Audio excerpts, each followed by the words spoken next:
ушул мезгил эмнеси менен өзгөчө?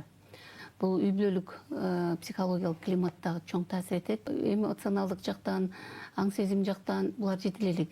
Ошону ата энелер мындай туура кабыл албай, көп учурда зордук зомбулукка кабылып калат. Эрте өспүрүм курак бул 10 жаштан 13 жашка чейин Тарбиялап аткан ата энелер эмнеге маани бериш керек? Ата энелерге айтат элем, биринчиден өздөрүнүн балдарын жакшы билиш керек. 2000-жылдан бери көздөй тоолгон балдар өтө сезимтал. Кантип ушул туура чөйрөнү түзүп бериш керек? Ата энелерге ишеним. Ата энелердин айтканы, зордук зомбулук көрсөткөн бала өзү дагы зордук зомбулукка кабылган бала. Мен айтам, зордук зомбулук кылган бала да, зордук көргөн бала дагы экөө тең коргоого муктаж. Ал кандай үй бүлөдө жашап атат, кандай шартта чоңоюп атат. Мектепте отурганда эле баланын отурушу, сүйлөшү, кыймылдашы эле уже маалымат берип турат да. Жүрүм турумда сразу байкалат. Сабакка баргысы келбейт, сабакты калтырат, көңүл буруусу, эске тутуму начара баштайт. Ушундай жүрүм турумдардан эле үйдөн да байкаса, үй бүлөдө жылуулук жок, сезим жок, камкордук жок, мээрим жок, сүйүү жок. Алкоголь ичүү бул өспүрүмдөрдүн арасында, жаштардын арасында кандайдыр бир деңгээлде модага айланып калган. Саламатсызбы көрөрман, сиз көрүп жаткан Мидфакт подкастта аны мен Айтолкун Анапияева алып барам. Алдыңкы убактарда биз адамдын жашоосунда эң маанилүү жана өзгөчө курак болгон өспүрүм мезгил тууралуу кеп кылабыз. Ал эми бүгүнкү коногубуз балдар дарыгери Бактыгүл Жумакулова. Саламатсызбы, кандайсыз? Кандай Саламатчылык. Рахмат чакырганыңарга. Өспүрүм курак тууралуу кеп кылабыз деп чакырып калдык. Анан ушул мезгил эмнеси менен өзгөчө? Өспүрүм курак өзү негизи опурталуу курак деп айтса болот. Бизде медицинада себеп өспүрүм куракта балдардын организминде аябай көп кубулуштар болуп турат, өзгөчөлүктөр болуп турат, физиологиялык, психологиялык өзгөчөлүктөр болот. Ошол өспүрүм курактын жакшы жумшак өтүп кетишине бул үй бүлөлүк психологиялык климаттагы чоң таасир этет. Психоэмоционалдык абал ата энесинин, бала жашап аткан чөйрөнүн абалы таасир этет. Эгер кооптуу жагдайлар боло турган болсо, өспүрүм курак аябай опурталдуу өтөт. Өспүрүм курактагы балдар бул кичинекей бала эмес. Ошол эле учурда чоң киши да эмес. Өздөрү чоң сезгени менен еще эмоционалдык жактан, аң сезим жактан булар жетилелик. Физиологиялык жактан да толук кандуу жетилген эмес. Ошон үчүн ошол организмде болуп аткан физиологиялык кубулуштун негизинде балдарда эмоционалдык бузулуштар көп кездешет да. Ошону ата энелер мындай туура кабыл албай, көп учурда зордук зомбулукка кабылып калат. Өспүрүм куракта чөйрөнүн таасири аябай чоң болот. Себеби деген бала өзүн чоңураак сезип, өзүнүн чөйрөсүн табат. Ошол чөйрөдө ага кызыктуу болот да. Ошол чөйрөнүн жакшы жаман жүрүм турумдарга дагы таасир этип калат да. Ошон үчүн опурталдуу деп айтканыбыз ыңгайлуу болот. Себеби деген өспүрүм курактагы жүрүм турум адамдын өмүр бою тагдырына дагы отпечаток калтырып коюшу мүмкүн да. Же ден соолугуна аябай зыян келтириши мүмкүн. Ошо өспүрүм курактагы жүрүм турумдун, терс жүрүм турумдун таасири келечекте инсан болуп калыптанышы, ата эне болуп калыптанышына дагы таасир этет. Ошон үчүн өспүрүм курак буга чейин көп көңүл бурулбай келген, бирок азыр өспүрүм курактагы балдардын жүрүм туруму өтө опурталдуу болуп, психоактивдүү заттарды колдонгону, эрте жыныстык катташка баргандары бул эртеңки мамлекеттин келечегине чоң зыян келтирерин азыр туюп, азыр ушул багытта көп иш-чаралар жүргүзүлүп атат. Иш-чаралар жүргүзүлүп атат деп калдыңыз. Ушул балдар дарыгери катары айтсаңыз, кандай иш-чаралар өткөрүп турасыздар ушул өспүрүм курактагы балдар арасында? Бүткүл дүйнөлүк саламаттык сактоо уюмунун изилдөөсүндө алардын чечими менен өспүрүм куракты 3 этапка бөлөт. Эрте өспүрүм курак бул 10 жаштан 13 жашка чейин, бул ошо 5-класстан 7-класска чейинки периодта убакыт. Ушул мезгилде балдар жанагы начальный школаны бүтүп, анан кийин ар кайсы мугалимдердин колуна өтө баштайт. Ушул жерде бала чөйрөнүн таасирине көбүрөөк шуңуп кире баштайт да. Андан тышкары орто өспүрүм курак деп коет. Бул 14 жаштан 16 жашка чейинки мезгил. Бул жерде алар өздөрүн чоң адам сезе баштайт. алар өздөрүнө жакшы карана баштайт или өздөрүнүн кемчиликтерин таап ошонун үстүндө ой жүгүртүп кыжаалатчылыктар пайда боло баштайт да. Андан кийин кеч өспүрүм курактап коет. Бул 16 жаштан 19 жашка чейинки. Бул жерде кичине болсо да ал токтолуп, оюн токтотуп, максаттарды коюп, аракеттери боло баштайт да. Ушул опурталдуу бул орто өспүрүм курак болот да. Ушул 14 жаштан 16 жашка чейинки мезгилдеги балдардын организминдеги бурный деп коет, жана гормоналдык эме көп бөлүнүп чыккандыктан анын бою өсө баштайт, жыныстык формаларга кыз балалык, эркек балалык жыныстык формаларын түзүлө баштайт. Ушул мезгилде гормоналдык кубулуштун негизинде балдардын жүрүм туруму да аябай таасирлүү, опурталдуу болуп калат. Ошон үчүн бул жерде эң негизгиси психологиялык жактан бала колдоого аябай муктаж да, бала да, кыз дагы.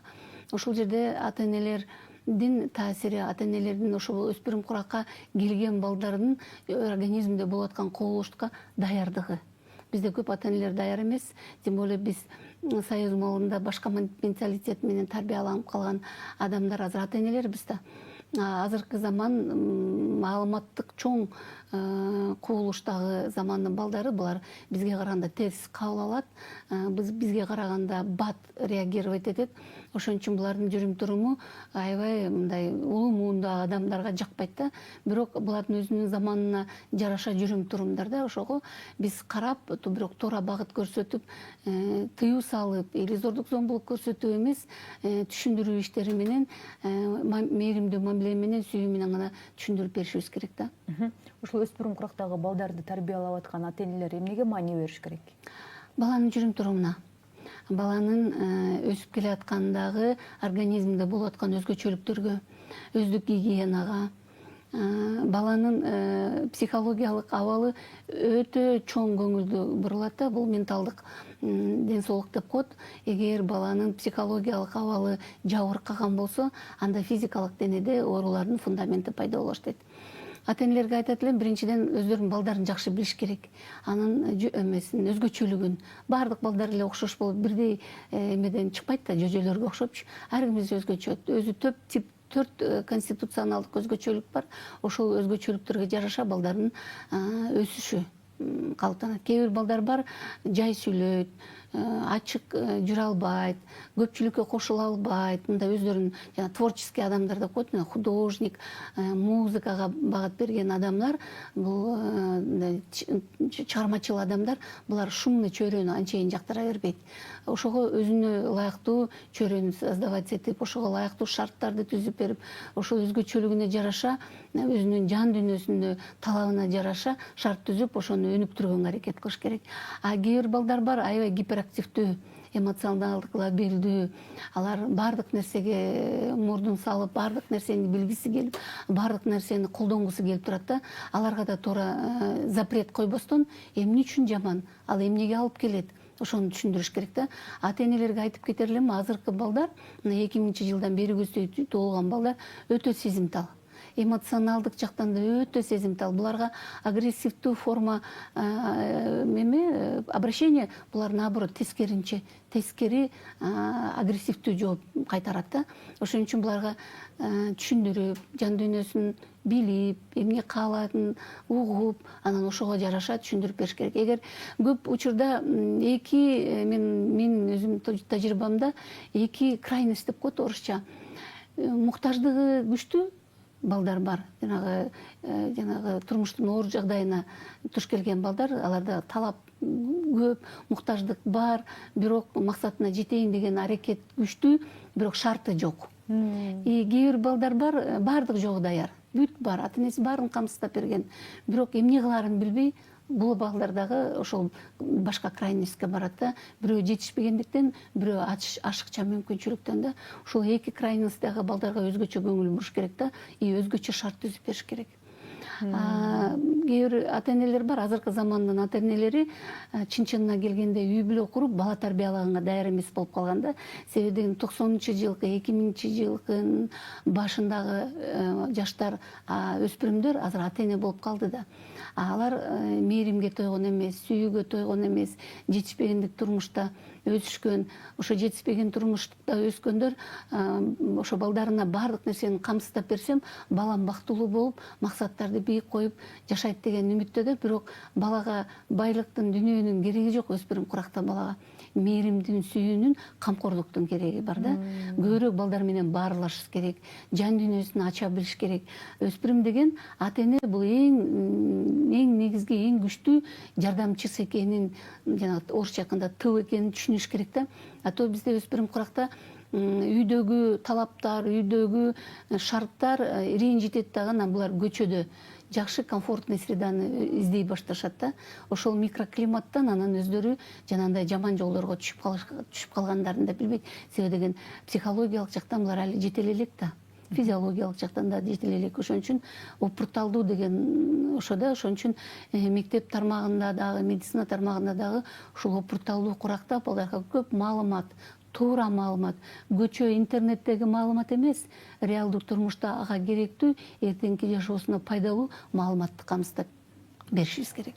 Сиз жана айтып калбадыңызбы, өспүрүм куракта чөйрөсүнөн дагы көп нерсе көз каранды деп, анан ата эне кантип ушул туура чөйрөнү түзүп бериш керек?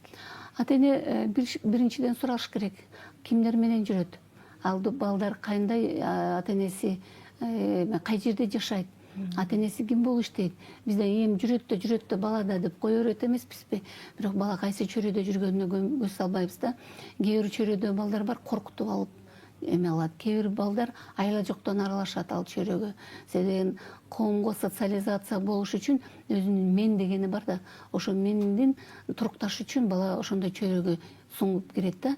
Анан кийин өзүнүн ордун табыш керек. Анын орду жанагындай лидер, жанагындай эмеси таасири күчтүү балдарга илешип калган болсо, анда ошолордун таасиринен чыкпай калат да. Ошон үчүн үйдөгү психологиялык климат канчалык жакшы болсо, ата энелерге ишеним, ата энелердин айтканы баягы кыйкырып, бакырып айтуу менен түшүндүрүп, сылап, сыйпап, чекесинен сүйүп, кучактап айтканда балага таасирлүү болот да. Ошондо бала сезет, менин үйүмдө менин камкордуктарым бар, менин үйүмдө менин ишенген адамдар бар деп. Кандай гана жаман абалга түшпөсүн, баланын баары ата энеден баштап, башка бир туугандан башка эч ким жардам бере албайт. Ошону жеткириш керек балдарга. Анан ушул өспүрүм куракта көбүнчөсү зордук зомбулуктагы темасы бар. Өспүрүм куракта кээ бирки адамдар, кээ бирки балдар агрессивдүү болуп кетет. Зордук зомбулук күчөп кеткен учурлар болот, ошондой чөйрөдө түшүп калгандар болот. Ошону менен кандай иш алып барасыздар? Бул жерде азыр комплекстүү иш-чаралар жүргүзүлгөн. Негизи зордук зомбулук көрсөткөн бала өзү дагы зордук зомбулукка кабылган бала. Өспүрүм куракта кылмышкер деп тааныбаш керек. Өспүрүм курактагы бала айласыздан ошондой абалга түшөт да. Ошон үчүн анализдеш керек да. Мен айтам, зордук зомбулук кылган бала да, зордук көргөн бала да экөө тең коргоого муктаж. Зордук зомбулук кылган бала ал кандай үй бүлөдө жашап атат, кандай шартта чоңоюп атат, кимдин таасири менен ушундай абалга түштү. Ата энеден зордук зомбулукту көп көргөн же болбосо жакын туугандарынан или ошол чөйрөсүнөн зордук зомбулук көргөн бала, ал обязательно өзүнүн слабый, алсыз адамдын үстүнөн зордук зомбулук кылып, ошентип өзүнүн мен деген статусун бекемдейт да. Ошон үчүн бул жерде комплекстүү иш-чара алып барыш керек. Биринчиден билим берүү тармагы. Ошону эң негизгиси өспүрүм курак бул мектеп курагында балдар да. Ошон үчүн мектепте мугалимдер, класс жетекчилер баланын сабак учурундагы жүрүм турумуна маани бериш керек. Эгер жүрүм мектепте отурганда эле баланын отурушу, сүйлөшү, кыймылдашы эле уже маалымат берип турат да. Ошол учурда ал бала менен инспекторлор иштеш керек. Инспекторлор бир эле кылмыш жазаган мезгилде эмес, кылмыш деген бул уже өтүшүп, профилактикалык иш-чаралаштын өтүшүп калган мезгили да. Баланын жүрүм турумундагы эле өзгөчөлүктүн негизинде идеендер ошо өспүрүм курактагы балдардын кылмыштуулугу или ошо өспүрүм курактагы балдарга жазылган кылмыштын бир 8 бекен, 9 бекен статьясы бар, беренеси. Ошонун багытында балдарга маалымат бериш керек. Зордук зомбулук деген эмне? Жанагынтип балдарды жанагы кантайт унижение, оскорбление бар го, ошолорду жасаган моменттерде тескеп калыш керек да, анын үчүн да кандай статьялар бар экен түшүндүрүп айтыш керек. Эгер бала үйдө зордук зомбулукка ата энеси тараптан или жана опекундар тараптан или багып аткан адамдар тараптан болуп атканы баланын мектепте жүрүм турумунан байкалат, анда социальный работниктер үй бүлө менен иштеш керек. Эгер баланын денесинде кандайдыр бир жабыркаган белгилер болсо, бул жерде медицина кызматкерлери иштеш керек. Ошон үчүн баланын көйгөйүн комплекстүү ушул служба, мультидисциплинарная команда деп коет, бир нече органдан турган, мамлекеттик органдан турган баланын кызыкчылыгын коргоо жаатында иш-чаралар алып барыш керек. Ушул сиз жантан бери айтып атасыз, өспүрүм учурда жүрүм турумунан өзгөрүү болот депчи, ошол өзгөрүүлөр кандай байкаса болот? Ошол эле мугалим, ошол эле ата эне эмнеден өзгөрүлөт? Балким комнатасынан чыкпай калат, же болбосо үйгө келбей калат, же болбосо кандайдыр бир жабык болуп калабы, кандай болуп калат? Баягы күлүп жайнап жаркырап жүргөн бала бир паста эле жалгыз басканды каалайт, жалгыз жатканды каалап калат. Бул биринчиден физиологиялык да кубулуштун негизинде болот. Ошол эле учурда кандайдыр бир терс чөйрөгө туш келгенин белгиси да. Кечкурун үйдөн чыгып кетмеги бар, тамак ичпей калат, психологиялык жактан кагынып сиркинип калат, өзүн карабай, кийимине карабай, ишылып үйдөгү тиричиликке көңүл бурбай, ушундай эле жүрүм турумда байкалып калат. Анан ошол учурда ата эне кыйкырып, урушуп, сен эмнеге минтпейсиң, антпейсиң деп басмырлабастан, наоборот, эмне болуп атат сенин жан дүйнөдө, эмне болду деп бала менен ачык сүйлөшкөнгө аракет кылыш керек. Урушуп талашпастан, наоборот, мээрим төгүп, ачык айт, мен жардам берем, урушпайм дегендей кылып түшүндүрүп, эгер өзүнүн алып жетпей бараткан болсо психологдор менен кеңешип, психологдор менен консультация алса да болот да.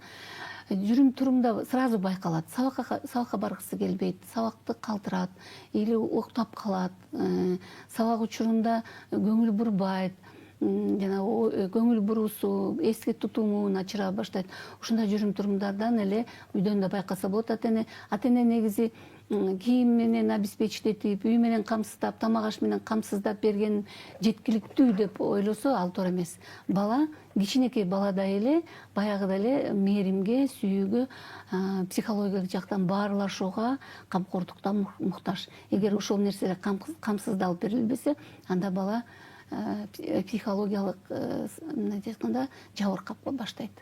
Баш ооруйт, ичи ооруйт, көңүлү айланат, кускусы келет, тамак ичкиси келбей келгендечи, ушундай абалдарга келет. Анан бир оорунун белгилери көрүнөт да, бирок бул жакта эгер специалисттерге алып келип көрсөтсө, бул жерде эмоционалдык гана бузулуштар болуп эсептелинет. Ушул сиздин тажрыйбаңызда өспүрүмдөр негизги кабылган маселе эмне? Балким ата энеси менен байланышы жоктугу. Эң биринчи үй бүлөдө ата энеси менен көйгөй. Кээ бир неполный семья деп коет, атасы бар, апасы жок. Или апасы бар, атасы жок тарбияланган. Ата энеси бар, бирок миграцияда жүрөт. Ата энеси бар, богат, состоятельный үй бүлө, бирок ата эне балдар менен иши жок. Бирөө акча табуу менен аракетте, бирөө үйдө бардыгын жасап, депрессияда. И бардыгы келип балдардан чыгарат. Да? Ошол мезгилде анан бала өзүнүн эч кимге керегим жок экен деген түшүнүк менен анан өзүн издей баштайт чөйрөдө. Азыркы курак учурда кээ бир өспүрүмдөр ошол үй бүлөлүк психологиялык депрессиядан, конфликтный ситуациялардан өздөрүнчө квартира снимать этип, жумуштап, иштеп, өздөрүнчө квартира снимать этип жашаган балдар да бар. Бизге комиссияга көп түштү. Мен акыркы 2 жыл гана иштебей калдым. А так 10 жыл өспүрүмдөрдүн комиссиясы бар. Ошодо катышып, ошондо көрдүм, что үйдөн качкан, ата энеден качкан балдар да аябай көп да. А үйдө о чем говорит о том, үй бүлөдө жылуулук жок, сезим жок, камкордук жок, мээрим жок, сүйүү жок. Ошонун кесепетинен балдар ошол жылуулукту, ошол түшүнүктү сырттан издейт. Ушул статистикага таянсак, ушул эрте жыныстык катнашка баруу, эрте ушул эле чоң чегүү, эрте алкоголдук ичимдиктердин ичүү ушул өспүрүм кезде башталат экен да. Ошол эмнеге байланыштуу? Өспүрүм курактагы терс жасалган кадамдардын бардыгы бул крик души деп коет орусча, мага көңүл бургула деген протест. Бул жүрүм сигарет чеккени, алкоголь ичкени, биринчиден үй бүлөдөгү маданият. Бизде тойлордо, туулган күндөрдө обязательно чоңдор мен балдарым айтып калчу, баланын туулган күнү болсо да чоңдор майрамдай берет депчи. Бул туура эмес экен. Негизи баланын туулган күнүн баладай кылып өткөзүш керек, баланын чөйрөсү менен. Үй бүлөдө жанагындай туулган күн, майрамдар, кандайдыр бир отуруштар көбүнчө алкоголь менен башталат. Бул баланын психологиясында бул норма деп кабыл алынып калат. Ошол эле учурда ата-энелердин атасы же апасы же экөө тең үйдө сигарет чегет. Үйдүн ичинде сигарет чегет, эшикке чыгат, балконго чыгат, сигарет чегет, бирок факт сигарет чегет. Ата-эне балдарды магазинге сигарет алып келгенге жумшайт. Бул нерсени өспүрүм ойлойт, бул норма. Менин ата-энем колдонуп атса, значит, бул можно дегендей кылып. Эгер ата-энеси алкоголдук ичимдик ичип, сигарет чегип төрөгөн балдарда көп, почти 70-80% баланын клеткасында, организмде уже көз карандылык пайда болот. Ошон үчүн биз боюнда түйүлдүк пайда болгондон баштап ата-энеге алкоголь ичимдикти, сигарет чегүүнү уруксат бербейбиз да, бирок баягы привычкага айланып калган, көз карандылык болгон үчүн кээ бир ата-энелер ошону колдоно баштайт да. Анан кийин стресс, любой стрессте бул чөйрөдө айтат да, ошондой кыжаалчылыкты сигарет чексең, нервиң успокоиться этилип калат, эс алып каласың дешип, баягы чөйрөсүндөгү балдардын таасиринен ал бала биринчи тартуудан эле көз каранды болуп калышы мүмкүн. Или биринчи, экинчи. Андан тышкары мода айланып калган. Азыркы учурда сигарет чегүү, пиво ичүү, алкоголь ичүү бул өспүрүмдөрдүн арасында, жаштардын арасында кандайдыр бир деңгээлде модага айланып калган. Себеби деген анын фундаментин, улумун түзүп бердик. Негизи биз түзүп бердик да ошону, к большому сожалению. Бирок ошону көрүп өскөн бала буну норма катары кабыл алат дагы, ошону улай баштайт, уланта берет. Анан кийин үйдө жылуулук, өзгөчө кыз балдар үй бүлөдө чоңоюп атканда, эгер атанын мээрими жок болсо, атанын камкордугу жок болсо, ата менен кыз баланын ортосунда байланыш жок болсо, ошол атага болгон жылуулукту өспүрүм курактагы кыз сырттан издейт. Өзүнүн сверстниктеринен же улуу муундагы адамдар менен. Азыр өспүрүм курактагы кыздар улуу муундагы адамдар менен мамиле түзүп, жыныстык катнашка барган жагдайларда көп кездешет.